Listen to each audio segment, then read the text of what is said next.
Okay, so we're talking about fins, and what we're going to be doing in this segment is we're going to be coming up with the fin equation, which enables us to start to calculate or start the process of calculating the amount of heat removed from a surface. So I'll begin by drawing out a schematic of a fin, which will be the basis for our derivation.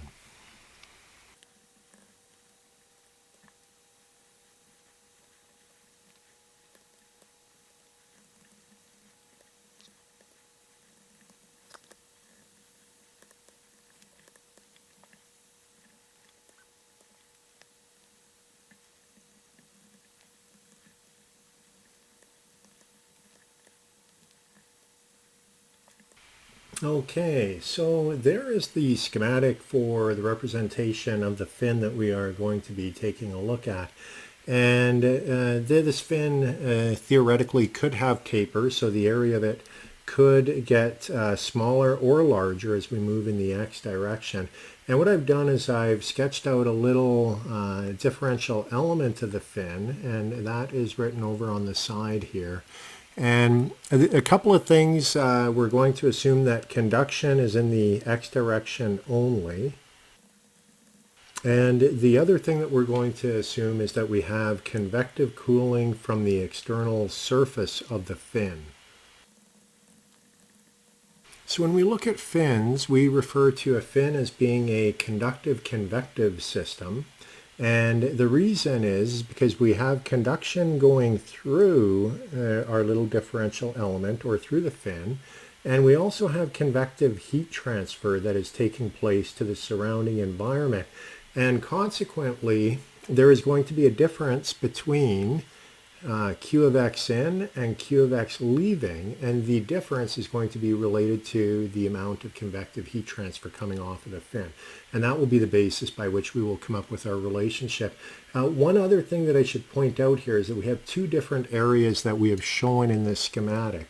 We have the cross-sectional area of our fin as we move out, and then we have the wetted surface area. So that is the area around the perimeter of the fin where convective heat transfer is taking place. And so don't get those two areas confused. They are different, and just be aware of that.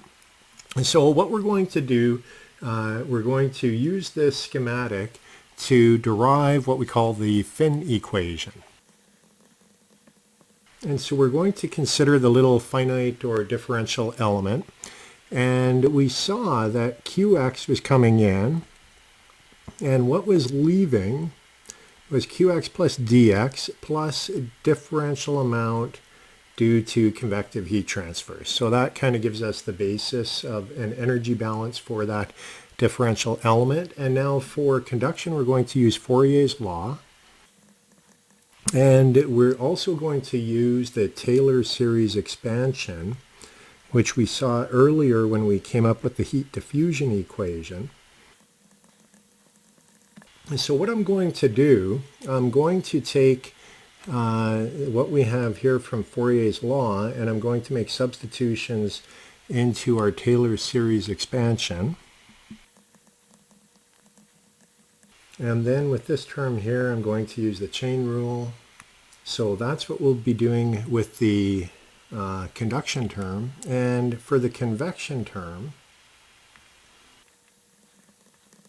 so we have that. And looking back at our schematic, one other thing is, I didn't mention this, but we've assigned a temperature T that pertains to the temperature of that slice at that location. We're going to assume that the entire slice is at one, or the entire differential element is at one temperature T. So that is what we've used in Newton's law of cooling there. And with that, we can put the terms from the Taylor series expansion and Newton's law of cooling into the energy balance, and we get the following. And so now I'm going to expand out the first term. So this here is the most general form of the fin equation, and you could solve this numerically for fins of a complex shape. we want to be able to come up with analytic representations. So what we're now going to do is we're going to make some simplifying assumptions that enables us to clean this equation up a little bit. And the first one we are going to assume is that we're dealing with a fin of uniform cross-sectional area. And for a fin of uniform cross-sectional area, what that means is that we're dealing with a fin, looking at it from the side. It would be a fin that the cross-sectional area, AC, is not changing. And so it's a fin that we would say without taper. And with that, we can then say that dAc by dx is equal to 0. Another thing that we can say is that the wetted surface area is going to be equal to the perimeter. So let's say this was evaluated at x. It's going to be the perimeter times x, where P equals perimeter. And with that, dAs by dx is then simply equal to the perimeter of the fin, whatever the perimeter of our particular cross-sectional area might be for the fin. And so those are some simplifications that we can make. We can come back to the very general form of the equation, making those simplifications, and we get something that looks like this. Okay, so this is something that is looking a little better. It's looking like something that you may have seen in your ordinary differential equation course. And what we're going to do, we're going to make a substitution to simplify. And for our substitution, we're going to introduce this new variable called theta, which is a function of x. And all it is, it's the temperature of the fin at that x location minus the free stream convective cooling environment. And so it's basically just a temperature difference. If we look at our fin,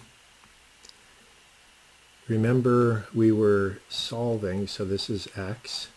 What we're after is T of x, and then out here we have this fluid environment at T infinity.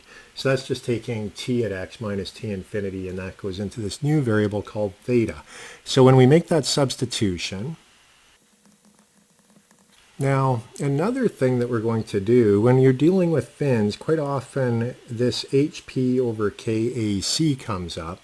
So we're going to make another substitution. I'm going to call that little m squared, and it'll make sense in a few minutes why we did the little m squared.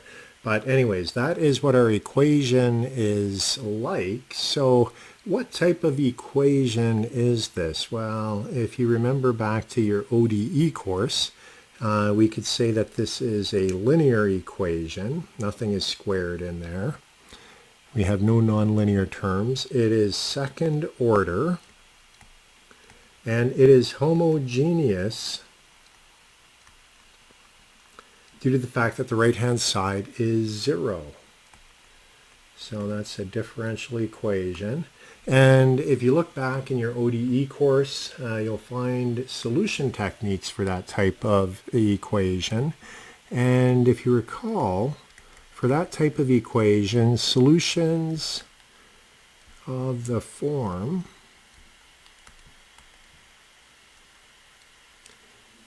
the exponential of ax, those should be solutions to that equation. So let's evaluate d theta by dx.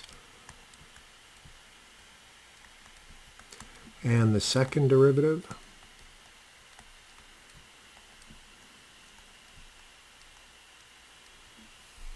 And making substitutions now, canceling out this and that. What we're left with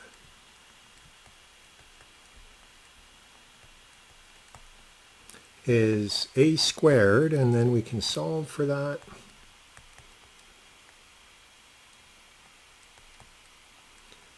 And you can see the HP over KAC continues to appear here. And what we're going to do, we're going to bring back that m squared thing that I was talking about, that term.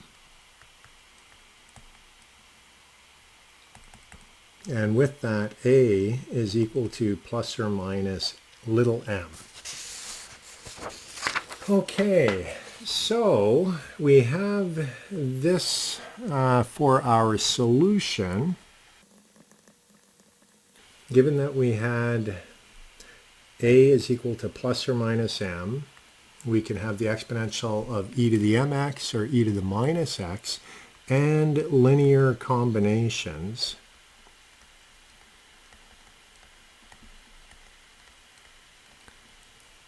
So with that, so that's what we get out of the fin equation for a fin without taper. We find that theta x can be expressed as two exponential functions where m is this hp over ak. I believe that's what we said it was. Yeah, hp over kac.